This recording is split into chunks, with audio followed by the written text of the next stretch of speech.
Given that everything is this isness reality, that we each are this real awareness that is a part of this isness, though may as yet not have a recognition of it, then as each real awareness animates through all consciousness mechanics, as a consciousness effects into all body types throughout all the simulators, seeming as though to present as a segregated individuality of form from the literal creational perspective. In actuality, then, it is the same overall isness reality animating through it all, though disconnected from, until the intent with each personal self is established, and recognition of stepping into that which we each actually are, this real awareness isness everything, and the necessity and real purpose of doing such becomes so. And so it follows that as we all are this same isness reality, from the isness perspective and view, we might say every body form and created consciousness personal self is actually our own, and so, as we step into the isness, real awareness, true reality of ourselves, we can potentially access everything that is assimilated as effected from all ideas that all consciousness comprises of, as everything is, and so everything is present in this true reality that our real awareness is a part of. And indeed, on the real side, so the created personal self can be shown anything creationally transpiring, any idea present now that effects its corresponding simulation. This negates the real side necessity of travel by creational decided means. We simply are afforded a particular view through certain mechanics and ideas from the everything view that the real awareness is.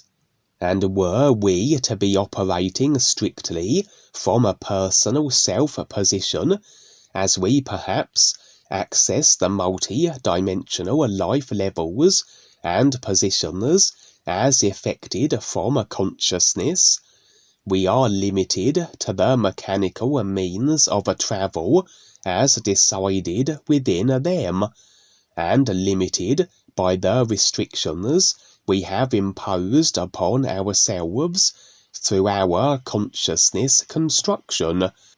We also are limited to the references we have in the memory body as to where we can go and how we can operate the decided and available means of getting there.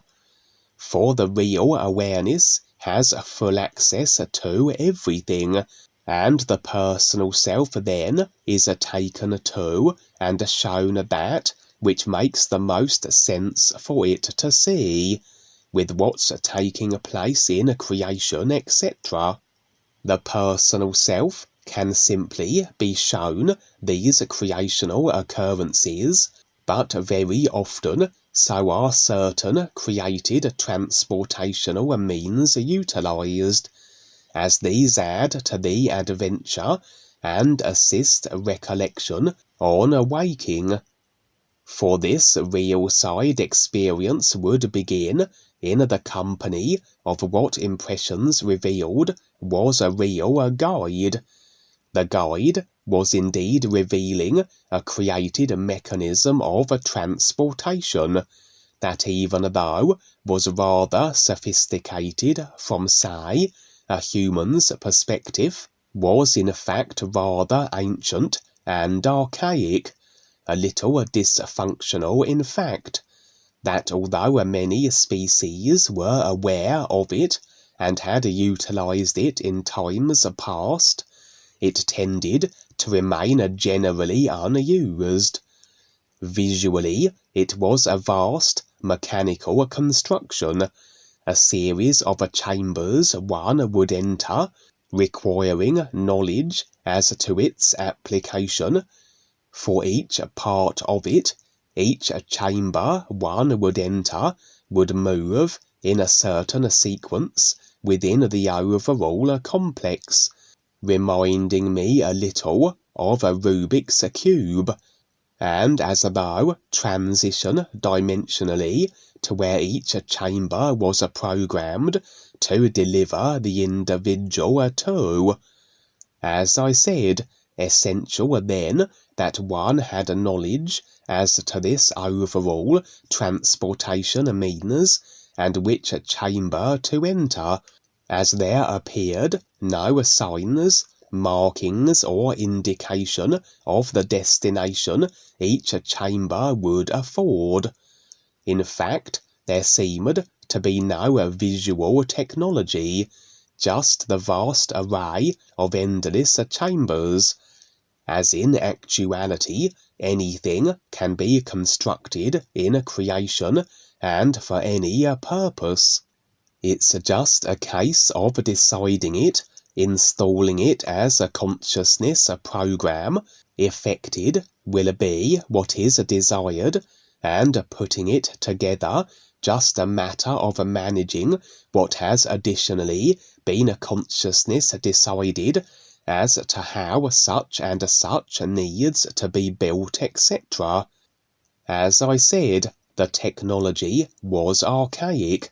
Many chambers were no longer functional, some presented as dangerous, in that they may transport the individual to unintended and potentially hazardous creational positions.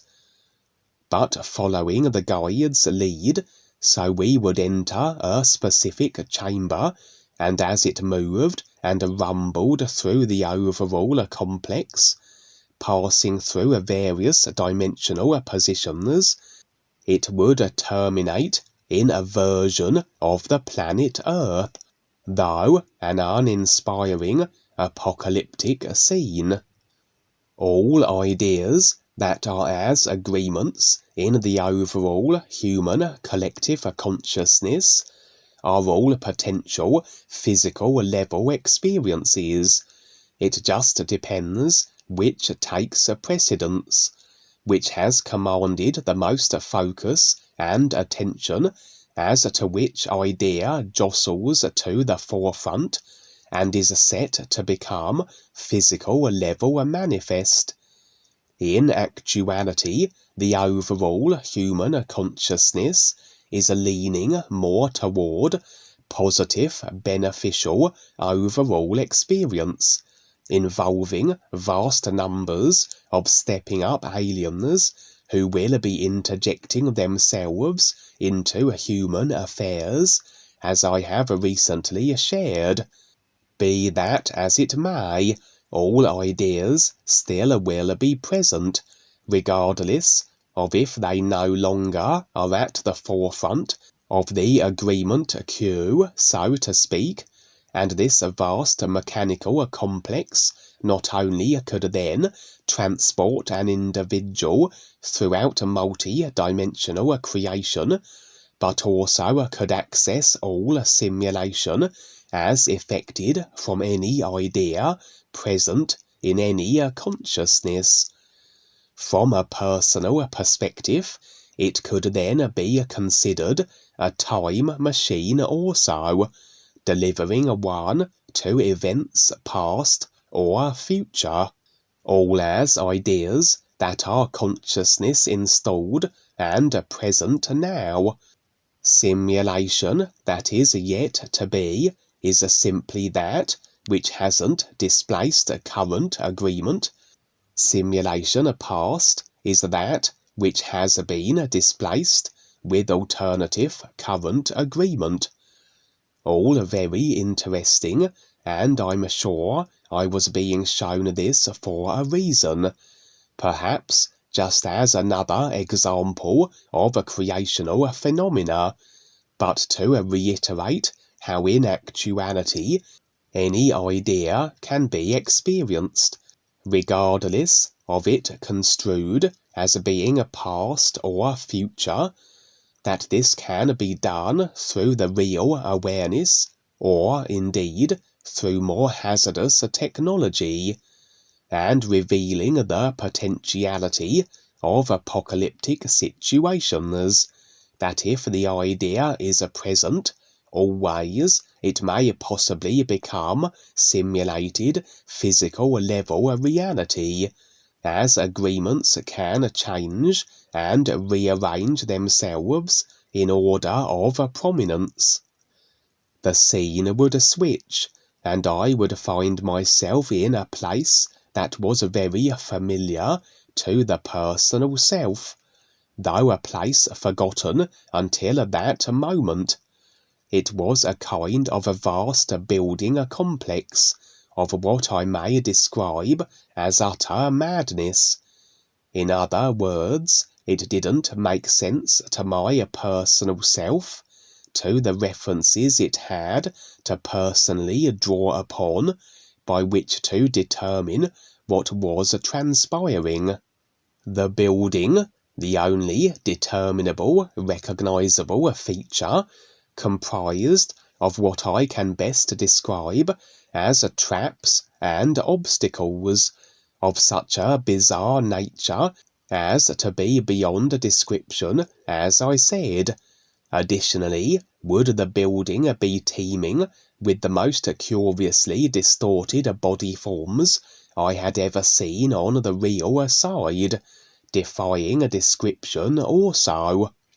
All these assorted beings were trapped in this building, all jostling to escape, all resigned to negotiating the endless traps and hazards that seemed present, and had them all in a constant situation of peril. Accompanying me would be a new friend, Kelsey also, and we too were somewhat trapped within this structure of hazards and nonsensical mayhem. All that were present within must each share agreements that allow this situation to be, as nothing can we experience unless we decide it, unless we agree to it, holding to the ideas that manifest such experience. Seemingly then, Kelsey and I shared agreements with all these malformed and distorted body types, suggesting the possibility that this was rather a situation of facing and releasing certain agreements of the consciousness, that oftentimes as we do, so is manifested the simulation of the very ideas we seek to let go of, and we all have been operating in creation for millions of lifetimes, millions of life positions, and all manner of body forms, quite the deep well of agreement to face and release. We might construe this building of hazards as the resistance the personal self creates for itself, where such agreement releasing is concerned, as the process really is only as hard as we make it, and indeed, as I said, I had been in this very experience before, this simulated manifestation of whatever these particular agreements were, their nature not as important as the releasing of them, I would suggest, and so the simulation, as effected, as the ideas are faced, is rather secondary and incidental. But whereas, on my previous experiences in this structure, was I resigned to it, in that I would experience it but be unable to exact extrication from it, as was the case also with these various assorted body forms, who also seemingly were unable to escape, and destined to remain the effects of a consciousness idea they either were unwilling to release, or unconscious and unaware of. In this case, Kelsey and myself were aware of the means of our extraction, the means of removing ourselves from the continued simulated effect of a particular agreement idea all beings present were holding to, overall simply the releasing of that idea. For indeed, the personal self alone would have simply remained in a state of confusion as to the experience's nature, would have therefore remained subject to it, the particular agreement idea that effects it, but with the process of awareness and standing as the real awareness beings we actually are, demanding a releasing of all ideas that present us from this actual, true reality positioning. So with such a real intent set, this is an automatic and continuous process, that of facing the consciousness and personal self, and deciding the release of all the ideas it comprises of. And so it was, Kelsey and myself would make our way to what was in fact the back garden of this vast building of madness. The sense was that the various other beings were unreachable, so locked into and immersed in themselves and their mind frames were they were unable to even perceive ourselves and all the other beings around them. Eventually they may address their own agreements, but the impressions were they were not ready at that moment to do so. Any attempt to assist them would be somewhat futile. The back gardeners tend to represent the subconscious, the vaster area of the consciousness, where all ideas that are not those of our current lifetime and accessible memory references and experiences are stored. But regardless of our being conscious and aware of these ideas or not, they still are always affecting their nature, as was apparent here in this experience. This particular simulated distortion in constant effect until the underlying idea is effaced and released, suggesting this idea all beings within this structure held to was indeed that which was within the subconscious.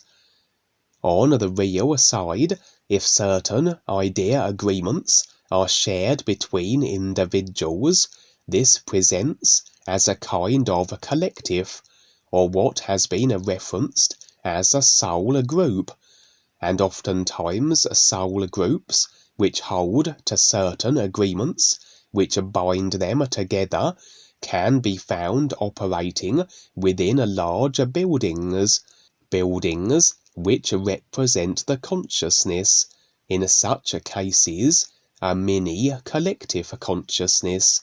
And indeed, this would be somewhat the representational case here.